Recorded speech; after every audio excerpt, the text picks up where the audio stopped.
You know, usually when we talk about a VIP experience, whether it is a secret club or maybe an exclusive restaurant, there is a very specific image that comes to mind. Right, like velvet ropes.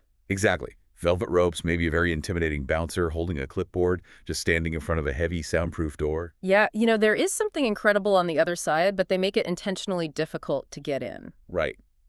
But then you step into the world of global travel, and specifically into the realm of truly untouched, world-class landscapes. hmm And suddenly that bouncer isn't a person in a suit. No, the bouncer is geography. Yes, the bouncer is a maze of red tape, logistical hurdles, and, travel advisories. Mhm.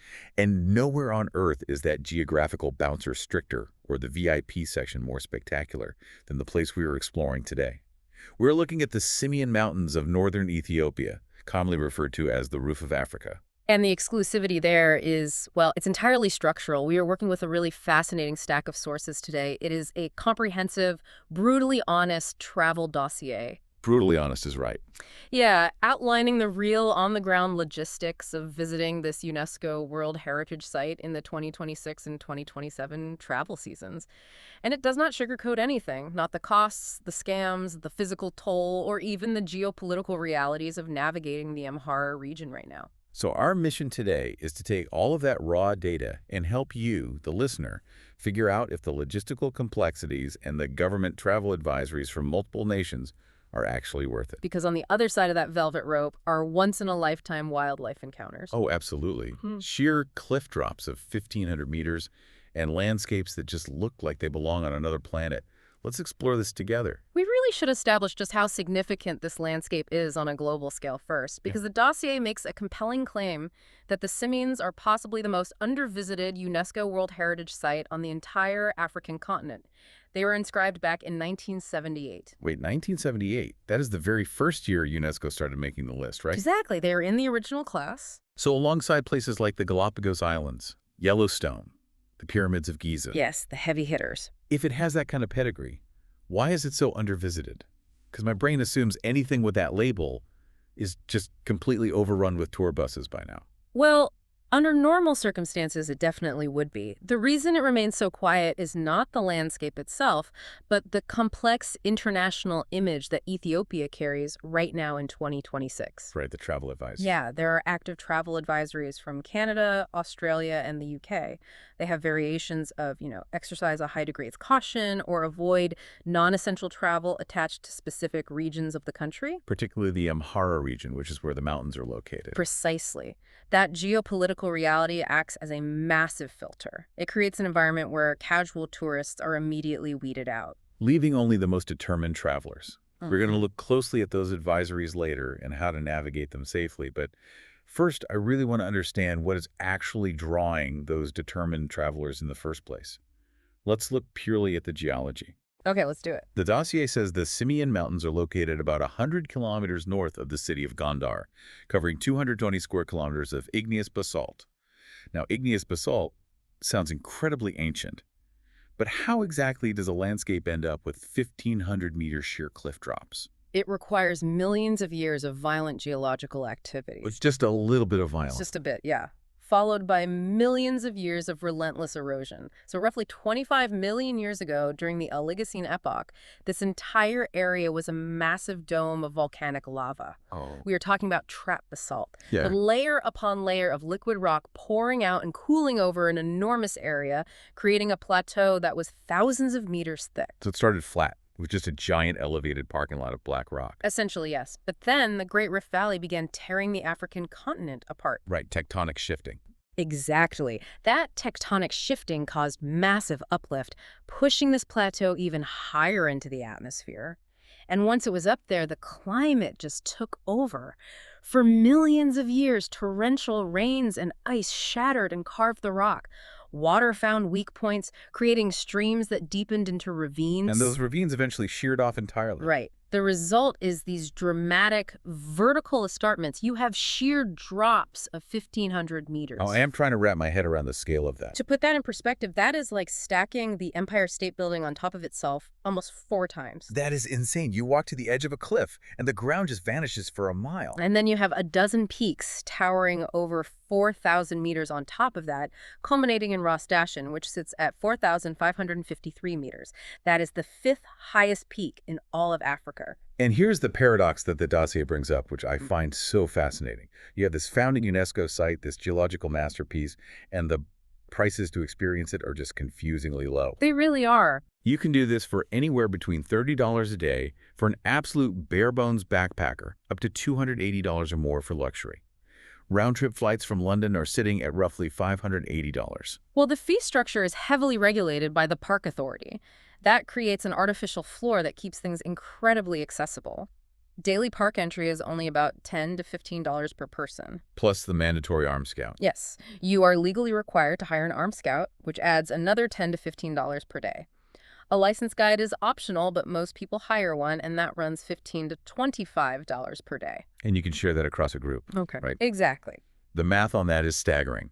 For a full 3-day group trek with 4 to 6 people, including your permits, your guide, your armed scout, your food, and your camping equipment, the total comes in at around $170 to $220 per person. Total for 3 days. That incredible value is a direct result of the barriers to entry we just discussed. Yeah. The geological isolation of the mountains perfectly mirrors the current logistical and political isolation of the region. It makes sense. Yeah, if this park were sitting 50 miles outside of a major European hub, that same trek would cost 10 times as much, and you would be sharing the trail with 10,000 other people. Which brings up a fascinating question for anyone listening right now. What are you personally willing to navigate for absolute solitude in a world-class landscape? Because you are directly trading administrative friction for empty trails. You really are. But even if you are willing to embrace that friction, you can't just show up whenever you want. The dossier makes it very clear that the Simiens operate on an intense, unforgiving climate rhythm. Oh, the timing is critical. If you get it wrong, you lose the entire experience. So the rainy season runs from May through mid-September. And the sources are definitive on this. July and August are the absolute worst months to attempt a visit. Just how bad are we talking? Like, are we talking about a little drizzle, or is it a structural failure of the trip? It is a structural failure. It comes down to something called orographic lift. Okay, what is that? So when warm, moisture-laden air hits that 4,000-meter wall of rock, it is forced upward. As it rises, it cools rapidly, condensing into massive, relentless rain clouds. Right. In July and August, those trails turn into slick mud, making them physically dangerous to traverse on the edge of a cliff. But more importantly, that persistent cloud cover means those 1,500-meter drops are completely obscured. The visibility just drops to zero. Zero. You are essentially hiking in a cold, gray, wet room. Okay, so July and August are definitely out. But then, right after the rains, there's this dramatic shift. The dossier highlights September through January as the post-rain sweet spot. The transformation is incredible. Because of all that intensive rain, the mountains turn a vibrant, brilliant green. The wildflowers erupt everywhere. Wow. The air clears up, blowing away the moisture so those escarpment views stretch on forever. October to December is the absolute peak. The weather is cool but manageable. The famous Gelada baboons are incredibly active, and the crowds are still very modest. But the dossier mentions that in January, you start seeing a wave of European trekkers escaping the Northern Hemisphere winter. And that vibrant green grass starts to dry out and turn yellow. It does, yes. So if I want to dodge those European winter crowds but still get decent weather, is a late November or maybe even a February trip the ultimate hack? February to April is a very smart play if you prioritize solitude over the lush greenery. The landscape turns this brownish gold, which has its own stark beauty. Rain is incredibly rare then. And the prices. Because demand drops, you might find that organized tour costs actually dupe by about 10 to 20%. The campsites are largely empty. It is wild to think about empty campsites at a major global landmark. The dossier notes that Kilimanjaro sees something like 50,000 trekkers a year. It is basically a highway. Yeah, the Simiens have a fraction of that. But search interest is rising, specifically tied to some 2026 UNESCO momentum. The secret is definitely getting out. Which makes the next 2 to 3 seasons critical if you want that untouched feel. Exactly. But regardless of what month you go, There is one biological reality that every single visitor must confront, and that is the altitude. The main ridge sits between 3,200 and 4,070 meters. My lungs hurt just hearing those They numbers. should. The sources say an acclimatization day in a lower elevation town like Gondar or Debark is biologically non-negotiable. What is actually happening in the body of 4,000 meters that makes it so dangerous to rush? It is a matter of barometric pressure. The percentage of oxygen in the air is exactly the same as at sea level, about 21%. Okay. But because the atmospheric pressure is so much lower at 4,000 meters, the air molecules are physically further apart. Every breath you take contains significantly fewer oxygen molecules. So you're just not getting enough fuel. Right. Your body has to work in overdrive to oxygenate your blood. Your heart rate spikes, your breathing deepens, and your body starts churning out more red blood cells to compensate. But that process takes days. And if you don't give it days, like if you just drive straight up to the park gate and start hiking. Then the onset of acute mountain sickness is a probability, not a possibility. Your blood oxygen drops too fast. Fluid can begin to leak into your lungs or your brain. Oh, wow. Symptoms like severe headache, nausea, and confusion can develop in hours. The biological reality dictates the pacing of your entire trip. You are handcuffed to your own physiology. That is terrifying. But the dossier does mention a medication called acetazolamide as a preventative measure. How does a pill stop your brain from swelling? Acetazolamide is fascinating. It doesn't magically create oxygen, obviously. It works by hacking your kidneys. Hacking your kidneys. Yeah, it is a carbonic anhydrase inhibitor. It forces your kidneys to excrete bicarbonate in your urine. Bicarbonate is a base, so by getting rid of it, your blood becomes slightly more acidic. Wait, making your blood acidic is a good thing at high altitude. In this specific context, yes. Your brain detects the increased acidity in your blood and interprets it as a buildup of carbon dioxide. Oh, I see. To compensate, your brain triggers an autonomic response, forcing you to breathe deeper and faster, especially while you sleep. You are artificially forcing your body to hyperventilate slightly, drawing in more of those sparse oxygen molecules. That is incredible. It drastically speeds up acclimatization, but obviously you must consult a doctor before taking it. Right, of course. So let's assume you got your pills, you've picked your month, and you've mentally prepared to take it slow. The physical journey to get to that cliff edge is where the friction we talked about really starts to manifest. Definitely. Your journey almost certainly begins by flying into Addis Ababa Bole International Airport via Ethiopian Airlines. Which is widely considered one of the best and most reliable carriers in Africa. It is a massive, modern, functioning hub. But then you have a choice to make from Addis to Gondar, which is the city closest to the mountains. And the dossier is very strict on this for the 2026-27 season you fly, period. Usually, overland travel is where the adventure is, you know. Yeah. It's how you see the landscape change. Why is flying over the landscape a strict safety protocol here? It highlights the duality of traveling in Ethiopia right now. The infrastructure for air travel is excellent, but ground conditions in parts of the Amhara region are just too fluid. The political tensions. Right. Political tensions and periodic clashes mean the government frequently restricts bus services on certain routes to ensure civilian safety. A road that is clear on Monday might have a military checkpoint or be entirely closed by Wednesday. So flying removes that entire layer of unpredictability. Exactly. Flying from Addis to Gondar's Atse Tewodros Airport is the only reliable, safe option for international visitors. Those domestic flights run about $80 to $110 each way, taking only 45 minutes. And they actually offer discounts if you hold an Ethiopian diaspora passport. That's a good tip. Yeah. But once you land in Gondar, you are back to ground logistics. From Gondar, you have to get to a town called Debark, which is the gateway to the park. The drive takes 2 to 4 hours, depending on the road in your vehicle. You can pay a few dollars for a cramped minibus or $60 to $100 for a private charter. The dossier describes Debark as a functional, rough, unremarkable town. Lower your expectations immediately. Yeah, it is not a charming alpine village. There are no boutique coffee shops or luxury outfitters with roaring fireplaces.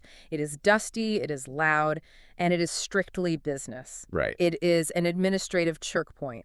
You go there to register, pay your permits, meet your scout, and get out. I imagine after a flight, a bumpy minibus ride, and dealing with paperwork in a dusty town, a lot of people are questioning their life choices. Oh, they absolutely are. The friction is at its absolute peak in Debark. But then comes the payoff. You leave Debark, you drive 15 kilometers up a winding road to the actual park gates, and the friction just dissolves. The sources describe a moment where your vehicle crests a ridge, ideally right at golden hour. Right. The landscape just rips open. You go from looking at dusty roads to suddenly staring at vertical cliffs falling away into a massive shadowy gorge. It's breathtaking. And to top it off, a herd of Gelada baboons might just be casually crossing the road in front of you, completely unbothered by your existence. It is a profound psychological release. You spend 2 days navigating airports, security advisories, and bureaucratic offices, and in a matter of seconds, the escarpment opens up.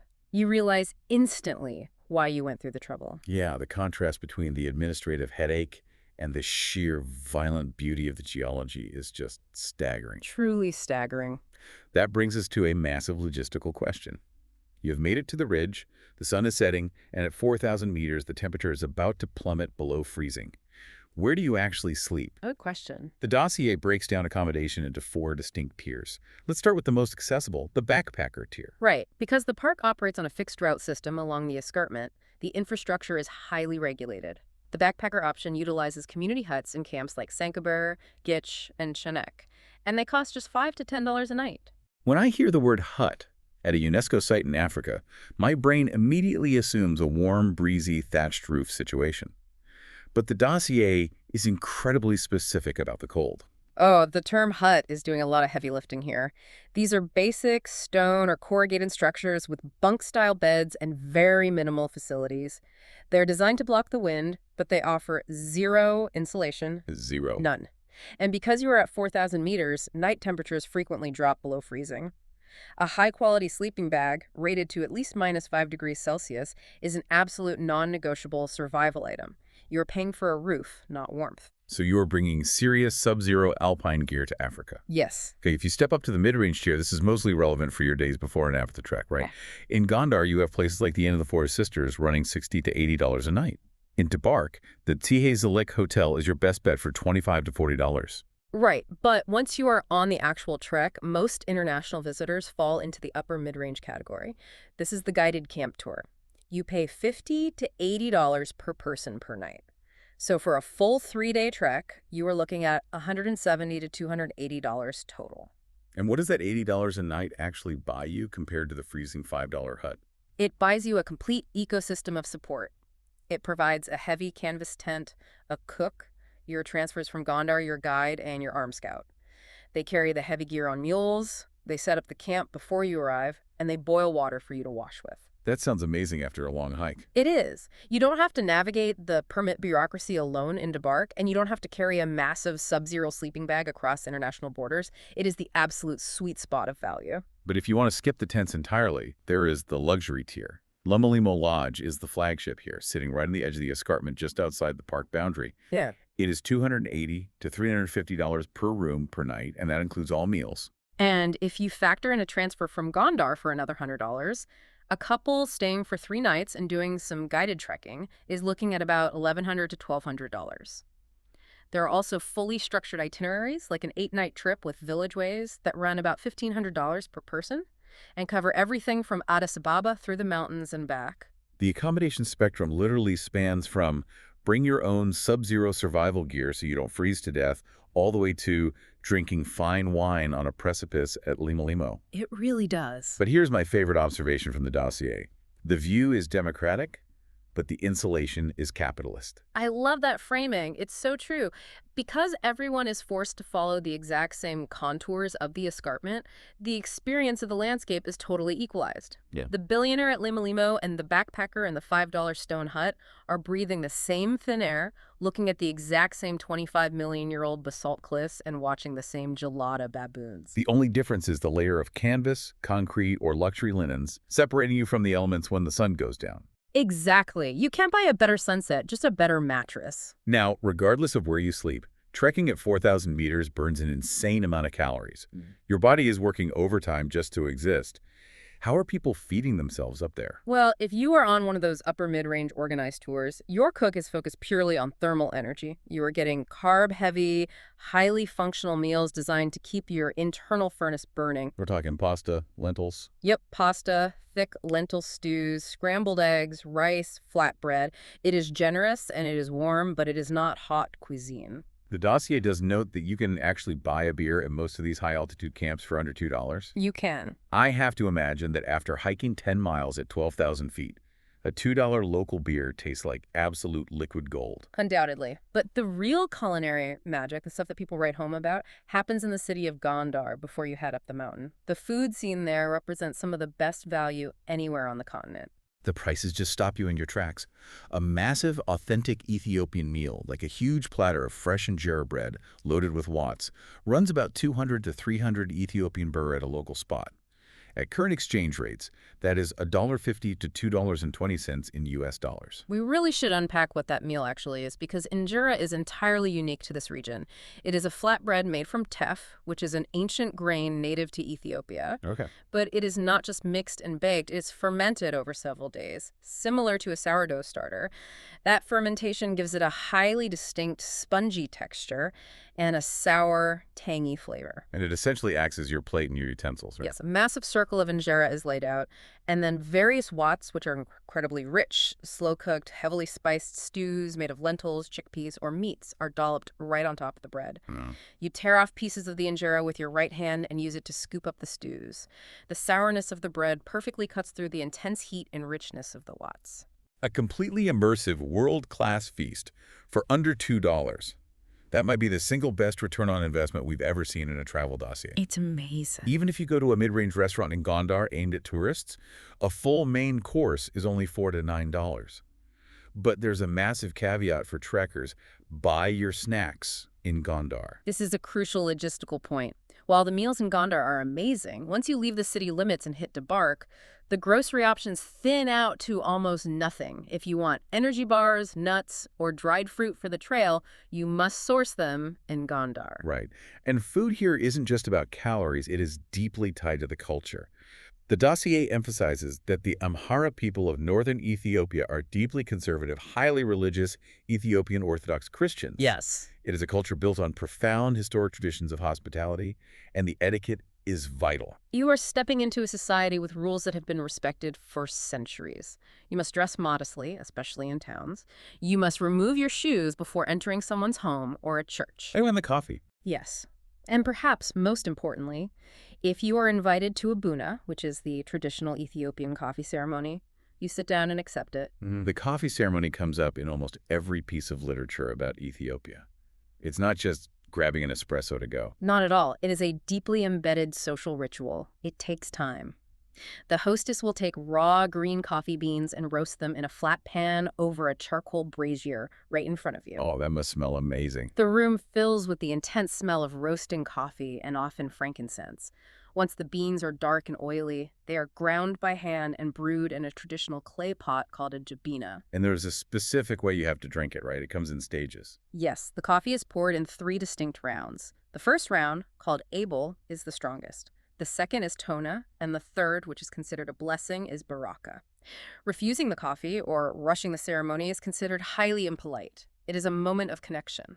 And that connection ties directly into the local economy, specifically around tipping. The dossier makes it clear that tipping is not just a polite afterthought in the Simiens. It is structurally embedded in the trekking economy. The math here is non-negotiable if you want to be a responsible traveler. You should budget $5 to $10 per day per staff member. Okay. So if you are on a 3-day trek and you have a guide, a cook, and an armed scout, you should be handing out $40 to $60 total in tips per person at the end. That cash goes directly into the local community and is a primary source of income for these families. Taking the time for the Buna ceremony and appropriately tipping the team that kept you safe and fed at 4,000 meters is how you show respect for that hospitality. Let's pull all of this together into a daily out-of-pocket budget matrix. We have talked about the $5 huts, the $350 lodges, the $2 injera, and the mandatory tips. What does the absolute bottom line look like for every type of traveler? Starting with the backpacker. If you are sleeping in the huts and carrying your own food, your daily cost inside the park is $30 to $50. That covers your park entry, your shared armed scout, and the hut fee. Wow. If you factor in the domestic flight from Addis, local transport, and a cheap hotel in Gondar, a total 7-day trip from Addis Ababa is $350 to $500. $500 for a week at an uncrowded original-class UNESCO site is absurdly cheap. Then you have the mid-range option, which the dossier calls the ultimate sweet spot. You are looking at $80 to $120 a day. That gets you the fully guided camping trek with the cook and mules, nice hotel nights in Gondar, and great food in the city. A full 10-day northern circuit, thoroughly exploring Gondar and the Simiens, is $900 to $1,400 per person. What about families? The dossier runs the numbers for a family of 4, 2 adults, 2 kids, an 8-day trip including 4 round-trip domestic flights, 2 nights at the luxury Lima Lima Lodge, 3 nights in Gondar, guided day hikes, and all food and transport comes at $2,800 to $4,200. And if you go full luxury, staying exclusively at Lima Lima, using private transfers, and never sleeping in a tent, you're spending $280 to $450 a day. A 5-day luxury circuit is $1,800 to $2,800 per person. There is also a note for the digital nomad or extended solo traveler. Living in Addis Ababa costs $900 to $1,400 a month, which includes a nice apartment and a co-working space. You just take a week offline to do the trek. Yeah, it's a great option. But I want to go back to that mid-range budget of $80 to $120 a day. Why does the value curve peak so sharply there? It goes back to the mandatory fee floor. No matter who you are, you have to pay the entry fee and the scout fee.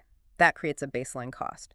But because local labor, food, and pack animals are so inexpensive by Western standards, upgrading from a freezing, miserable $5 hut to a fully catered, guided $60 a night camping experience is a tiny financial leap. The jump in comfort is massive compared to the jump in price. Exactly. Now, the budgets look incredible on paper, but the dossier warns that those low numbers only hold true if you don't fall for the scams. There are 3 major named logistics traps waiting for you on the ground, and they rely entirely on travelers being exhausted and uninformed. This is where the administrative friction gets actively hostile. Trap 1 is what the dossier calls the guide is mandatory scam. It happens right at the park headquarters in Debark. Picture this. You just got off a bumpy, dusty 2-hour minibus ride. You are carrying your bags, you're probably slightly dehydrated, and you walk into the headquarters just wanting to pay your park fee and your scout fee. Yeah. Suddenly, you are surrounded by local guides. They are aggressive, they are loud, and they are insisting that by law, you must hire a licensed guide to enter the park. And they will corroborate each other's stories to create a highly intimidating group consensus. They will look you in the eye and quote you $40 to $60 a day for this mandatory service.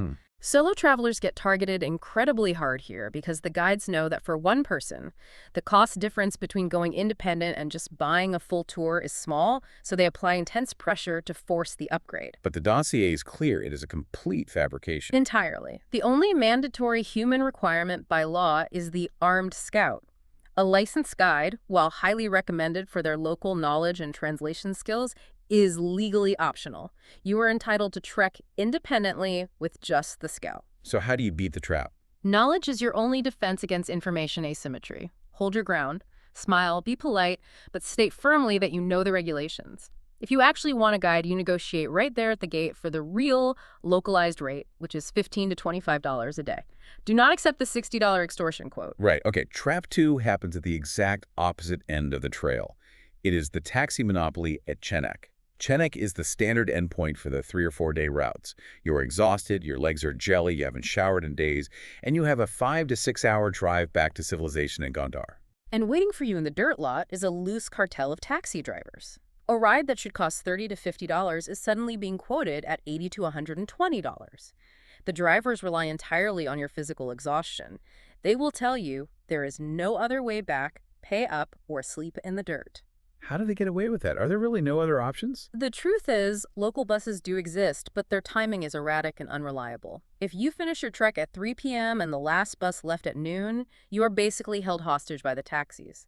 The way a cartel forms in an isolated tourist spot is by monopolizing the only reliable exit route. The fix for this seems to be pre-planning. You either pre-book your return transport as part of an organized tour, or you explicitly agree on a $30 to $50 return price with a driver on day 1 before you even leave Debark. You cannot negotiate when you are desperate and tired. Exactly. Trap 1 and 2 just hurt your wallet. But Trap 3 could leave you entirely stranded. Trap 3 is the security check failure. This goes back to the geopolitical tensions we mentioned earlier. Conditions in the Amhara region shift incredibly fast. A route that is perfectly safe and highly recommended on Tuesday might be suspended by the military on Thursday due to a localized clash. The trap is booking an expensive, non-refundable trip months in advance, completely ignoring the news, and just assuming everything is fine. You land in Addis Ababa, go to the domestic terminal and find out that flights or roads to Gondar are shut down indefinitely. It is the ultimate information asymmetry. So how do you insulate yourself from a shifting political landscape? Vigilance and flexibility. You must check your government's travel advisories within 48 hours of your flight, not just when you book it, but right before you fly. Book flexible, refundable tickets whenever possible, and most importantly, check ground truth forums online. Connect with travelers who have physically been in Gondar in the last 2 weeks to get a reality check on the current atmosphere. That security trap brings up the elephant in the room. We keep dancing around the danger. Exactly how safe is this trip right now? The dossier separates physical safety on the trail from geopolitical safety in transit. Let's start with the trail. You mentioned the mandatory armed scout. To a lot of people, being forced to hire a guy with a rifle sounds terrifying. What are they actually armed with, and what are they protecting you from? Bandits. It is a common misconception, but the armed scout is not there to fight off bandits. Theft inside the national park is incredibly rare, and the communal campsites are very well monitored by park staff. The scout is there almost exclusively for wildlife protection. So they are packing rifles for animals. Yes. Usually they carry older bolt-action rifles, sometimes dating back to the mid-20th century. You are trekking through a remote, high-altitude wilderness that is home to predators like leopards and spotted hyenas. Wow, leopards? Yeah. While attacks on humans are exceedingly rare, the scout acts as an eco-guard. They know the terrain, they understand the animal behavior, and their presence is a powerful deterrent. They are highly trained in avoiding conflict with wildlife. Okay, so the park itself is a highly secure bubble. The real variable is the transit, getting from Addis to Gondar to Debark. Yes, the Amhara political tensions are real. While the vast majority of international trekkers report zero issues and find the local population incredibly welcoming, the advisories exist for a reason. Maintaining situational awareness during transit is vital. The dossier also specifically addresses solo female travel. It notes that while the national park is a very safe, structured environment, the city of Gondar can be exhausting to navigate alone. The primary issue in Gondar for solo women is persistent, unwanted male attention and highly aggressive commission pressure from touts trying to sell tours on the street. It rarely escalates to physical danger, but the verbal harassment and the constant feeling of being targeted for a sale can severely impact the enjoyment of the trip. The dossier suggests a clear risk reduction step. Pre-book with reputable, highly reviewed local agencies. Once you are folded into a group ecosystem and have a local guide walking with you in the city, that harassment drops to virtually zero. You become insulated. And we must reiterate the medical risk, which is statistically the most likely danger you will face. Altitude sickness does not care how fit you are. If you ignore the acclimatization protocols, push yourself too hard on the first day, and fail to hydrate, your body will fail. Right. If those symptoms hit hard, the nausea, the splitting headache, the only cure is immediate, rapid descent to a lower elevation. Assuming you survive the altitude, you check the advisories and you dodge the taxi cartels, what is the actual payoff? We know there are cliffs, but let's look at the biology. The absolute peak experience, according to almost every source, is the Gelada baboons. They are a biological marvel, completely unique to this specific ecosystem. I am obsessed with these animals. The dossier says you can literally stand in a herd of hundreds of them. They have this incredibly dense, thick coat, and the males have this vivid, bright red, heart-shaped patch of bare skin on their chest. They're often called the bleeding heart monkey. Yeah. But the craziest part is their diet. They are the world's only grass-eating primate. How does a primate survive at 4,000 meters on a diet of grass? It requires intense evolutionary specialization. Grass is incredibly low in calories and very difficult to digest. To survive, the geladas have evolved specialized, heavily ridged teeth to grind tough glass blades and roots. Oh. Because their food source is literally everywhere under their feet, they don't have to hunt or forage widely. But because it is so low in calories, they have to spend huge portions of their day just sitting and chewing. So they evolved fatty sitting pads on their rears because their full-time job is just sitting on freezing rocks, eating grass. Yeah, precisely. And that dietary restriction shapes their entire society. Because they're all gathered in these massive pastures on the plateau, they form complex, multi-level societies of up to 1,000 individuals. And what makes this encounter so profound for trekkers is their behavior around humans. Right. The dossier says they are completely habituated. Yeah. Hanging out with the geladas sounds less like a safari and more like being accepted into a very furry, very chill secret society. They are not tame, but they do not fear humans. Because they eat grass, they have no interest in your food. They won't beg or steal from your backpack like monkeys in other parts of the world. You can sit quietly in the grass, and hundreds of baboons will just continue to groom each other, play, and chew on roots mere feet away from you. It is a level of intimacy that you usually have to pay thousands of dollars for, like gorilla trekking in Rwanda. Here, it is just part of your daily hike. Between the Geladas and the massive escarpment views, like the Imet Gogo viewpoint at 3,926 meters, where you are staring down into ancient gorges, the highs are astronomical. But the dossier promised brutal honesty, so we have to look at the disappointments. Managing expectations is the key to travel. We already discussed debark. Expecting charm, there is a recipe for disappointment. The community huts are freezing and crowded. But there is also a specific wildlife disappointment, the dossier flags. The Walia ibex. This is a majestic mountain goat endemic to the area, but the sources explicitly warn against expecting to see one. They are extremely rare, their numbers are low, and they cling to the most inaccessible parts of the cliffs. You might get a distant glimpse through binoculars if you are lucky, but expect baboons, don't expect the ibex. What if you were listening to all of this, the altitude, the scams, the freezing huts, the government advisories, and you think, I want the cliffs or I want the wildlife, but I absolutely cannot deal with this level of logistical friction? We have you covered. The dossier provides two named alternatives. Real viable comparisons based on what you actually want out of a trip. Yeah. Let's say you are an Ethiopia purist.